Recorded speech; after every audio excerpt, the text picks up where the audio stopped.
নমস্কার সকলকে, মণিদীপার কিচেনে সকলকে স্বাগত জানাই। সকালের ব্রেকফাস্ট নিয়ে চলে এসেছি। আমার এক ছোট্ট বোন আছে, সে বোন আমার কাছে আবদার করেছিল, অনন্যা তার নাম।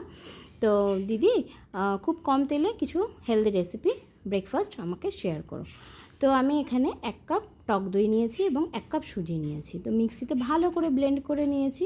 তারপর মিক্সিটা ধুয়ে অল্প একটু জল দিয়ে এটা মোটামুটি 15 থেকে 20 মিনিট আমি রেস্টে রেখে দিয়েছি, যাতে সুজিটা একটু ভালোভাবে ফুলে যায়। আর এখানে দেখতেই পাচ্ছ মিষ্টি কুমড়ো নিয়েছি। মিষ্টি কুমড়ো বাচ্চারা দেখলেই নাক সিটকায়, তো কীভাবে খাওয়াবে? এইভাবে টেস্টি রেসিপি করে। মিষ্টি কুমড়ো 1 ফালি আমি এটা কুড়ে নিয়েছি, আর একটু নারকেলও কুড়ে নিয়েছি। তো দেখো আমি 20 থেকে 30 মিনিট পর আবার চলে এসেছি।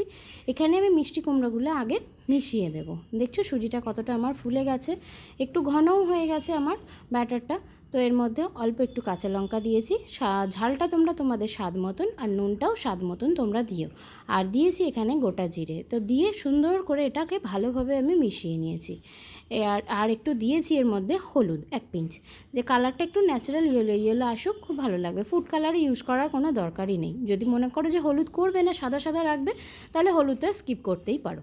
তো এর মধ্যে দিয়ে দিলাম একটু ভালো ফ্লেভারের জন্য ধনেপাতা কুচি। তো দেওয়ার পর এটা দিয়েছি বেকিং সোডা, 1/2 চা চামচ মতন দিয়েছি আমি বেকিং সোডা। আর এইবার এই থালাটার মধ্যেই আমি আজকে এটাকে বেক করে নেব। তো এটা একদম বেক করার জন্য অল্প একটু তেল দিয়ে ভালো করে আমি ব্রাশ করে নিয়েছি। তো ব্যাটারটার মধ্যে ঢেলে দিয়ে ওপর থেকে একটু নারকেল কুড়ো দিয়ে দিয়েছি। আর একটু বেশ সুন্দর দেখতে হওয়ার জন্য এটা হচ্ছে তোমার কাশ্মীরি লাল মরিচ, তো ওটা একটু ওপর থেকে জাস্ট এভাবে ছিটিয়ে দিয়েছি। দেখতে কতটা সুন্দর লাগছে। তো এখানে দেখো পাত্রে আমি জল গরম করতে দিয়ে একটা স্ট্যান্ডও বসিয়ে দিয়েছি।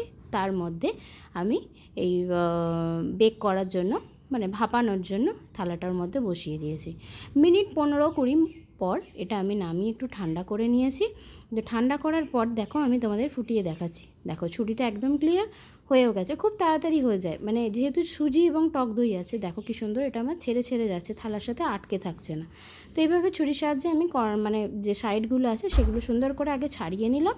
এবার এইভাবে লম্বা লম্বা করে আগে কেটে নিয়ে বেশ ছোট ছোট টুকরো করে দেখো আমি ধোকার আকারে ছোট্ট ছোট্ট মানে স্কোয়ার করে কেটে নিয়েছি। কতটা সফট হয়েছে দেখে বুঝতেই পারছো, আর দারুণ টেস্ট হয়েছে।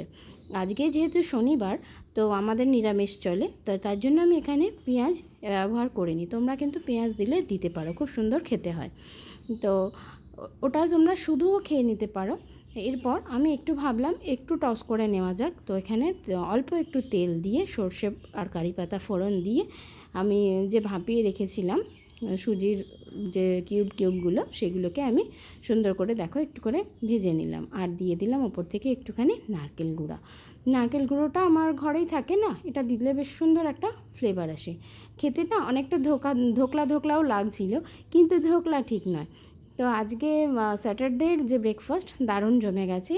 ছেলের যেহেতু এটা প্লেট, উনি একটু সস ছাড়া ঠিক ভালো লাগে না, তো ওকে একটু সস দিয়ে সার্ভ করেছি। আমরা কিন্তু নর্মাল খেয়েছি, দারুণ লেগেছে। আর সাথে হলো ম্যাঙ্গো জুস।